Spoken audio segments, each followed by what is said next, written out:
Hey, what's going on there, Gacha gang? Kawaii50 here with another FGO video. I know we normally cover NA, but this JP news, gang, is just too hype. There was a new Cosmos in the Lostbelt opening that dropped today, and everyone, it is so spicy, and there is so much to unpack from it that I just had to do a video on it. It's exciting. It's exciting. Before we get into the breakdown, again, like and subscribe if you enjoyed this video. I'm going to try to drop some cool information for you all. And gang, if you hop in those comments and tell me I spoiled any part of Lostbelt 2 for you, if you only play NA, if you came in here and didn't think you were going to get spoiled on what's most recently on JP, I can't help you. I really just can't help you. I'm sorry. But now, of course, we've got to go ahead. We've got to go through. We've got to unpack. So let's start over again. Let's just play this bit by bit.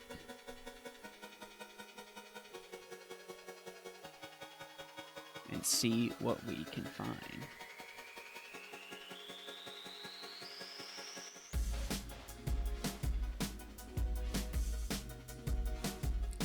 Okay, of course, we got this nice little transitional opening here with Mash waking up.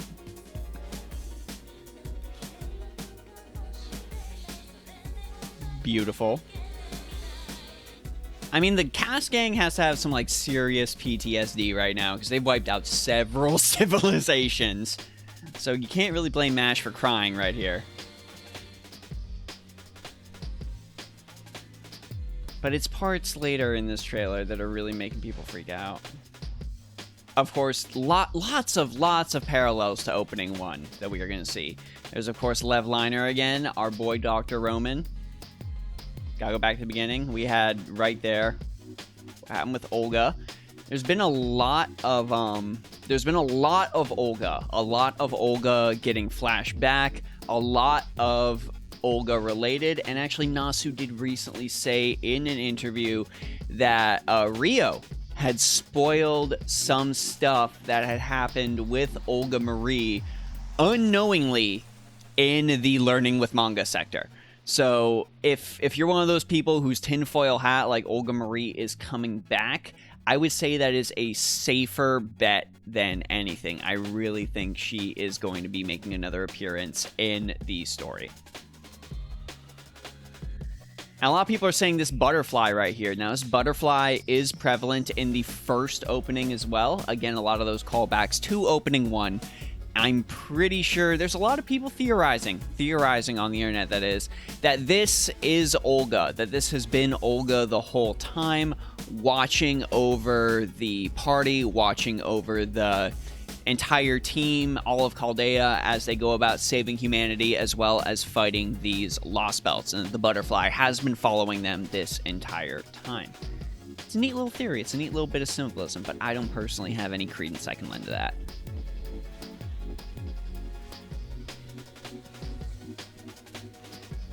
Of course, we got all the Crypters here, back when they were first launching. I like how they kind of take this this whole little parallel with the players and what the players know, and they're going ahead and pushing that forward onto the Crypters, because they're all dressed in the Chaldea combat uniform, which, as we know, is like the best Mystic code in the entire game. So even just small little hints like this is really putting forward in the minds of the player base that the Crypters are strong and the Crypters have authority.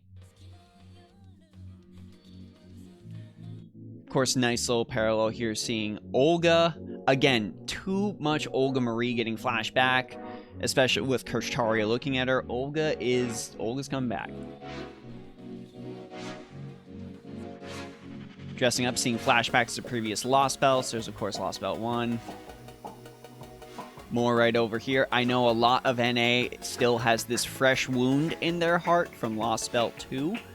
But, you know, we are just gonna have to live with that. And there's a lot of people I've also seen talking about the symbolism of even this red dot right here, signaling, like, the master being too obsessed with the past, and that's going to hit them hard in the story when it comes to the trials and tribulations to come.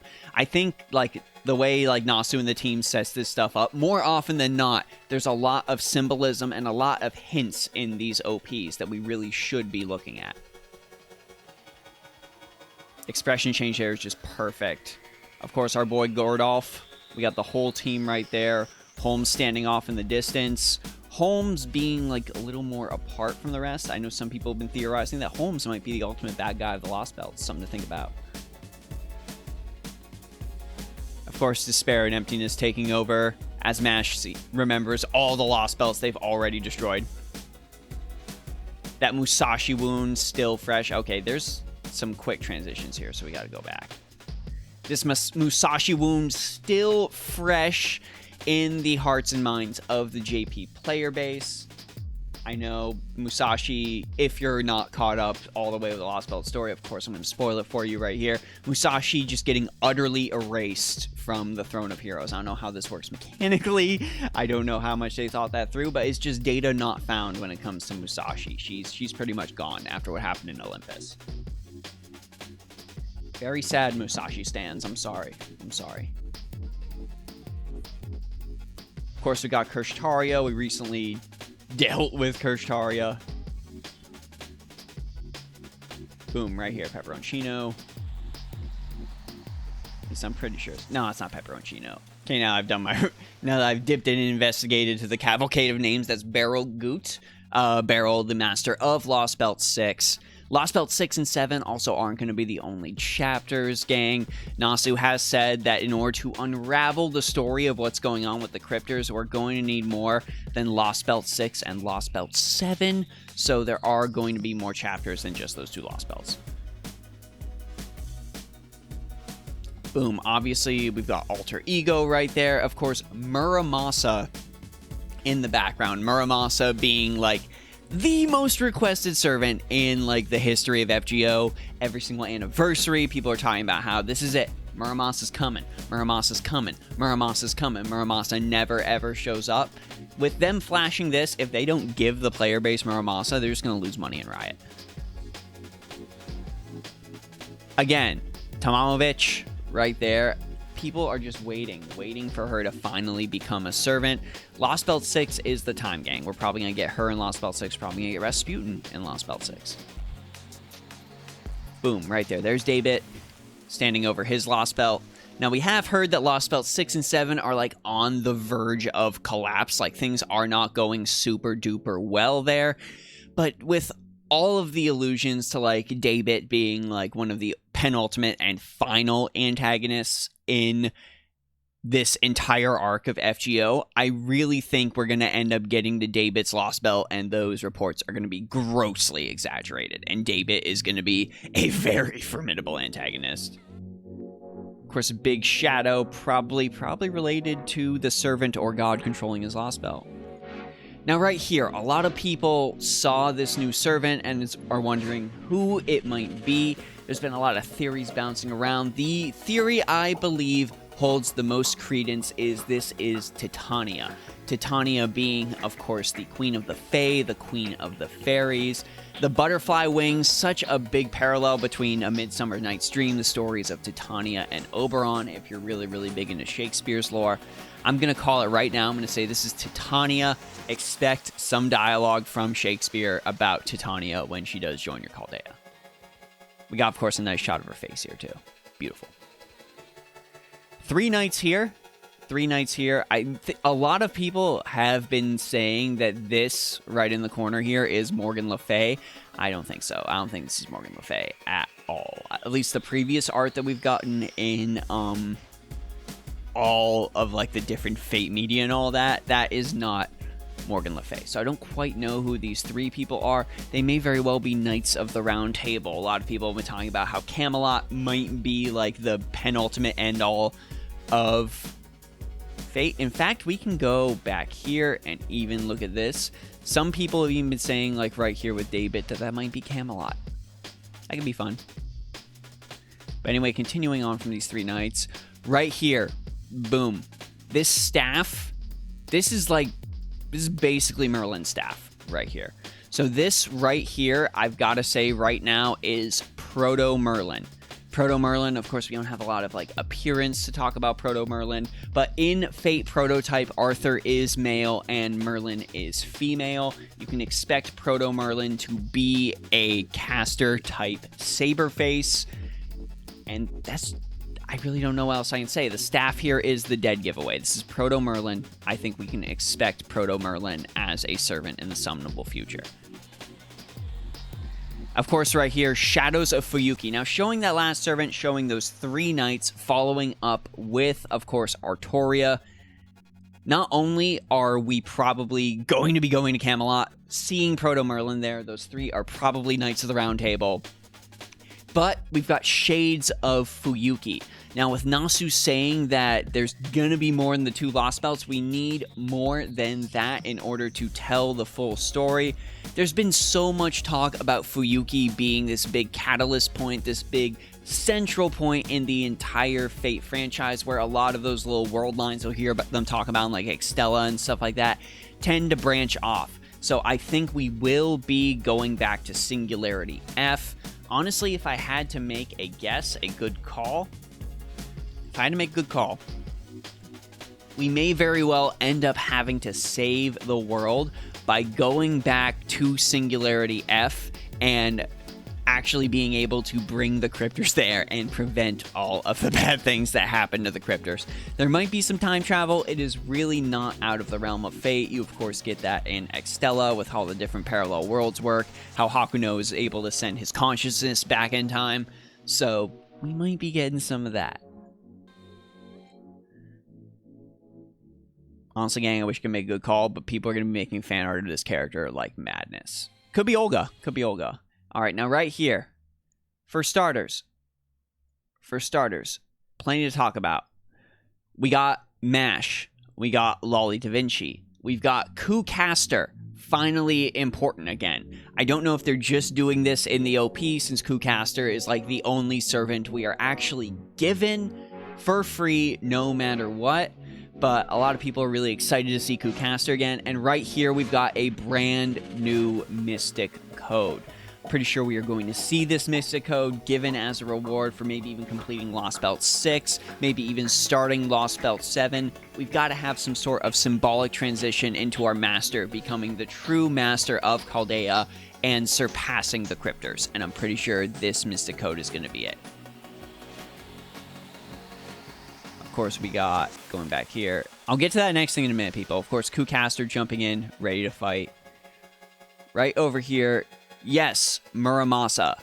But the important thing to see here is Muramasa. Who is that right next to him? That is Rasputin. We are going to be fighting Muramasa in one of the future Lostbelts. I know a lot of people are going to be very upset about this, especially after playing Shimosa and falling in love with the character. We're going to be fighting Muramasa. This will probably be where we're able to summon Muramasa, regardless of how you cut it.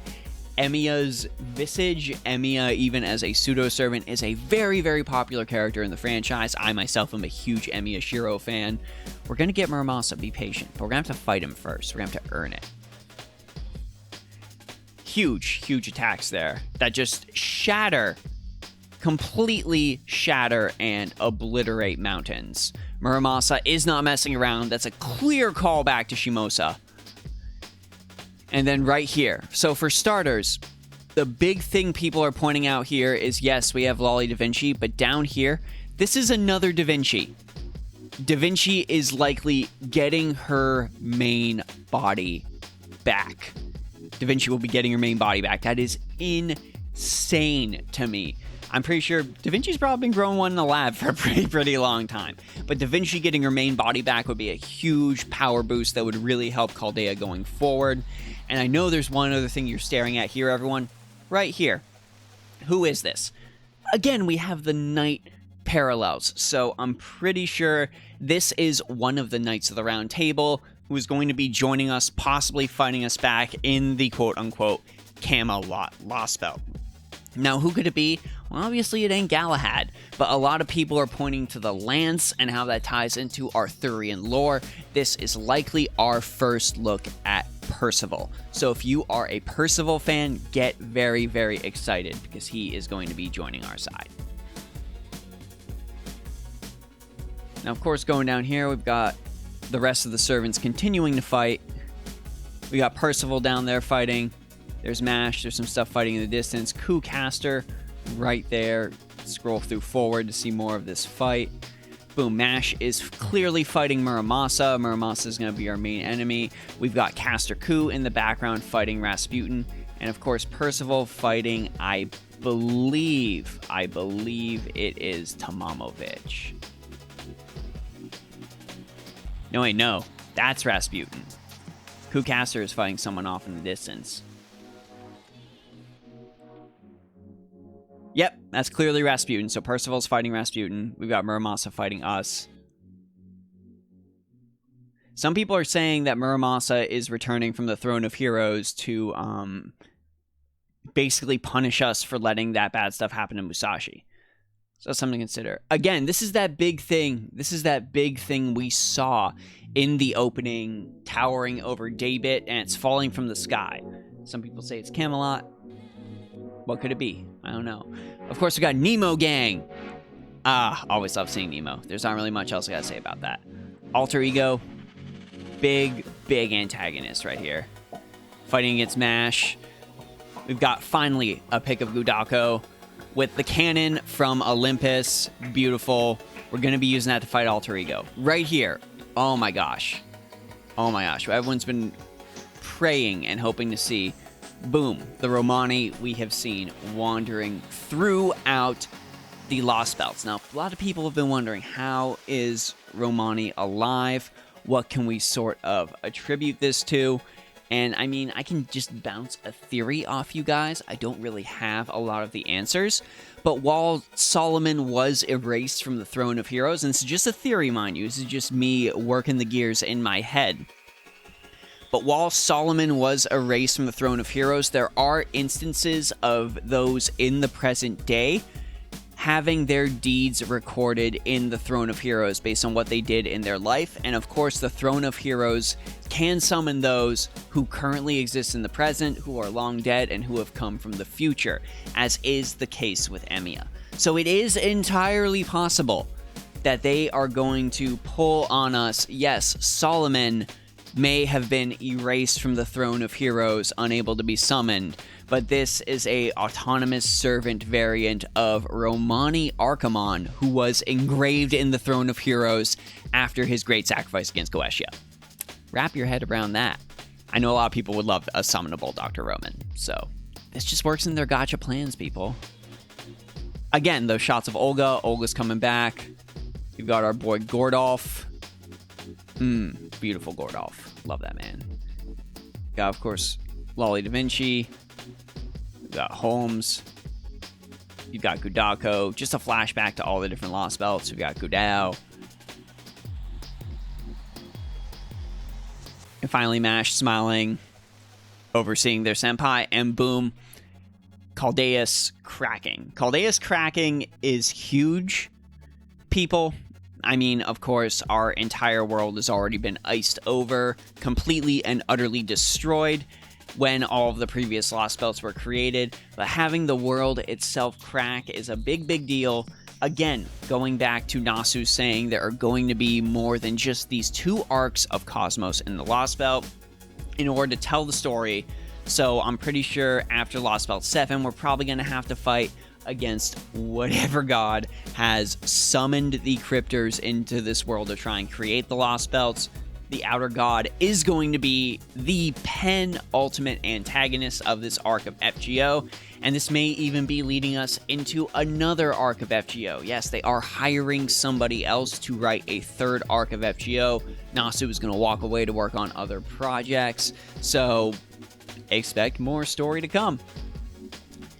Anyways, that's all I got for you, gang. That's my little look at and breakdown of the new Cosmos and the Lostbelt OP. Go ahead and let me know any and all of your thoughts, your theories, if there's any other information you might want to put forward that could maybe tie into what they are trying to tease at in this opening. Give me all of that down in the comment section below, and let's have a very good discussion about this OP, because it is super hype. If you enjoyed this video, you can of course join us in the Discord channel to talk about this in our Fake Grand Order JP channel. I'll leave a link in the description below.